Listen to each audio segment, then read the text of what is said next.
Butter chicken masala தான் இப்போ செய்ய போகிறோம். இதுக்கு தேவையான பொருட்கள் நம்ம வீட்டில் இருக்க பொருளை வச்சே செஞ்சிடலாம். நான் பட்டர் யூஸ் பண்ணியிருக்கேன்.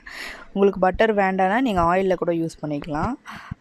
கிராம்பு, பட்டை, இதுக்கு ஏலக்காய் போட்டு வதக்கக்கூடாது. இது ரெண்டுத்தையும் போட்டுட்டு தக்காளி, வெங்காயம் இதெல்லாம் 1/4 கிலோ அளவுக்கான சொல்கிறேன். ஒரு 2 தக்காளி, மீடியம் சைஸ் வெங்காயம் 2 பச்சை மிளகா, அது கூடயே ஒரு 4 கேஷ்யூ நட் சேர்த்துக்கோங்க. அதுக்கப்புறமா அதிலேயே கொஞ்சம் கரம் மசாலா, சீரகத்தூள், அதுக்கப்புறமா காஷ்மீரி மிளகாய் தூள், உங்களுக்கு தேவையான காஷ்மீரி மிளகா காரத்துக்கு. ஏன்னா 2 பச்சை மிளகா போட்டிருக்கோம், அதனால் கொஞ்சமாக இஞ்சி பூண்டு பேஸ்ட், இவ்வளோ தான். சிம்பிளாக இதை போட்டு நல்லா வதக்கிட்டு இதை ஆற வச்சுருங்க. ஆற வச்சுட்டு அதை அப்படியே ஒரு மிக்ஸி ஜாரில் மாற்றிட்டு நல்லா இது சாஃப்டாக அரைக்கணும். குறன்னு இருக்கக்கூடாது, நல்லா சாஃப்டாக அரைச்சி எடுத்துக்கோங்க. அதுக்கப்புறம் பார்த்திங்கன்னா அந்த அரைச்ச பேஸ்ட்டை தனியாக வச்சுக்கோங்க. திருப்பியும் நம்ம கடாயில் எண்ணெய் ஊற்றி அதில் என்னென்னா ஏலக்காய் போடணும். அதில் தான் ஏலக்காய் போடணும். ஏன்னா நீங்கள் ஏலக்காய் ஃபஸ்ட்டே வதக்கி அரைச்சிட்டிங்கன்னா ரொம்ப ஸ்மெல் ஆகிடும், அது தேவையில்லை.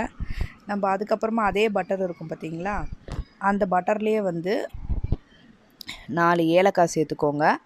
சேர்த்துக்கிட்டு அப்புறம் அரைச்சி வச்சுருந்தோம் பார்த்திங்களா, அந்த பேஸ்ட்டையும் ஆட் பண்ணிக்கோங்க. இப்போ இதில் காரம் எல்லாமே இருக்கும். உங்களுக்கு தேவையான அளவு உப்பும் போட்டுக்கோங்க. இப்போ நான் 1/4 கிலோ சிக்கன் எடுத்திருக்கேன். நீங்கள் எவ்வளோ சிக்கன் போடணுமோ போடலாம், ஒன்றும் ப்ராப்ளம் கிடையாது. இது ரொம்ப சிம்பிளான ரெசிபி தான் இது, அவ்வளோதான். இப்போ சிக்கனை போட்டாச்சு. இதை மூடி விட்டுட்டு அப்பப்போ கொஞ்சம் கொஞ்சம் திறந்து கிளறி விட்டுக்கோங்க. ஏன்னா கேஷ்யூ நட் போட்டதுனால கொஞ்சம் அடி பிடிக்கும் இது, அதனால் சொல்கிறேன்.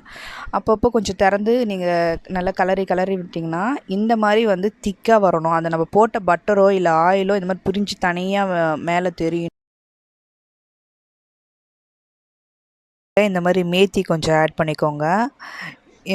இது ஆட் பண்ணிங்கன்னா கொஞ்சம் ரெஸ்டாரண்ட் ஸ்டைல் அந்த ஸ்மெல்லு கிடைக்கும். இது இல்லைனாலும் பரவாயில்ல, அப்படியே கூட இது செய்யலாம். இது செஞ்சு பாருங்கள். இந்த பட்டர் மசாலா ஈஸியாக ஒரு சட்னி அரைக்கிற நேரத்தில் இதை செஞ்சிடலாம்.